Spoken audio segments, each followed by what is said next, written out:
Hey, what's up guys? E-Man here, and welcome back to my fourth episode of my Terraria 1.4 Beginner's Guide. So in this episode, this is going to be a bit of a short one, just like the last one, maybe even shorter.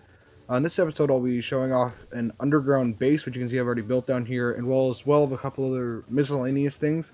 So I've been doing a lot of mining off camera, and you'll see right now in my stuff I've got in my equipment, I've got iron helmet and chainmail and tin greaves or boots, plus these ice skates I found. But stuff you find is pretty random, so don't pay attention to that.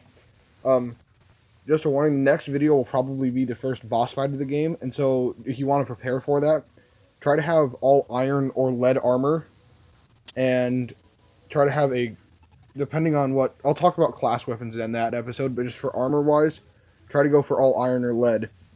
So if you want to look down here, another thing, if you see falling stars, you want to make sure to collect those. God, I haven't said that yet, because you can use them, especially if you're a magic user, because you can use them to make mana crystals, which I'll show you how they work right now. If you take this and if you look at the mana up here, they're just like heart crystals, but for mana. As you can see, speaking of heart crystals, I have 8 hearts, and right now, and for the first boss fight, you're going to want to have 10 hearts. Just a bit of a warning there. So just do a lot of mining. I'd say 10 hearts, iron or lead armor, and we can just go from there. So down here you'll see I have an underground base. So this base is okay, so I've got it. I'll be expanding it as I go through the series, but right here you've got chests. You can label your chest by going into here, hitting rename. So this one I've got ores and bars, and then this chest I have potions and ingredients used to make potions, and just a couple of other things. That's just how I like to do it. I would recommend naming your chests, definitely. You see over here, I've just got some paintings. I've just found these while walking around. And yeah, you don't have to do an underground base. You can do an above ground base. I just get some kind of base, or at least a storage. Again, you'll see I also got a snowball cannon. This was also just luck, but it is pretty good. And it's super easy to make ammo for. But again, that's just luck, so I'm not going to go into detail, because most of you probably won't have one. Other than that, that was all I really wanted to cover in this video. I was buying from the merchant, and I got this. I got a Piggy Bank, which costs about 89 gold if the merchant is at full happiness, but it's definitely worth it, because you can just throw all your money in there. I don't know. Maybe it's not worth it. You can just put it in a chest, but I like putting it in here. There is an item you can get later on in the game that makes Piggy Banks very useful, but I don't really remember much about that, because I've only ever gotten it once. You don't have to go for that if you don't want to, but I just like doing it. I forgot one last thing I wanted to show you guys. Oh yeah, you can see there's goldfish out here. That's because it's raining. Goldfish can walk around when it's raining for whatever reason. Another thing you're going to want to be collecting is day blooms, which are flowers you can find. Just swing your sword as you walk around on tall grass.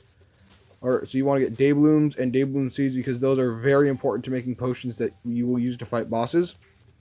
So I wanted to show you guys that down here in the mine, I was talking about the demolitionist in the last episode, and he did finally move in while I was doing some work off camera. So I just wanted to show you that down here. He's right down the rope here. You can see there he is. His name is Diaz, I think. And you can see his happiness. There's no one around, and he's underground, so he's at full happiness, which means you can get dynamite for only 17 silver and 80 copper, which is crazy, because at least in like 1.3, there wasn't any happiness, and it was like 1 gold, so it's a huge, crazy good deal. He just sells you those 3 things, at least for right now. Still very good. Oh yeah, that's right. The reason you want a piggy bank is because, I forgot about this, if you'll go into shopping here, you can see right here there's savings. So this piggy bank is actually in my merchant's house at spawn. However, because it's in the piggy bank, I can spend it anywhere, and I won't drop any of it when I die. So that's why I forgot. You want a piggy bank, definitely for that. Other than that, just make sure to do a lot of mining. Tomorrow I should be making a video about fighting the first boss. Make sure you're getting, to summon the first boss, you're going to need lenses.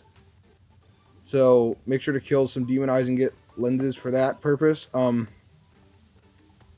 don't really think I have anything else. This is going to be a really short video, but it's just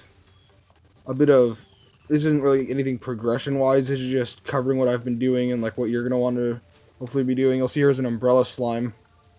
They also only come out in the rain, and they do have the rare chance to drop umbrellas, which are semi-useful. They are kind of annoying to use, but you can. Okay, one more thing I wanted to check out. I haven't done this in a while, but you can. I want to show off here. There is no. Okay.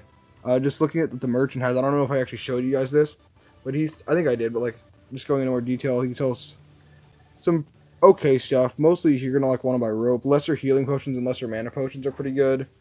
Because those you can't really make those, or at least it's not. You save materials by buying them here.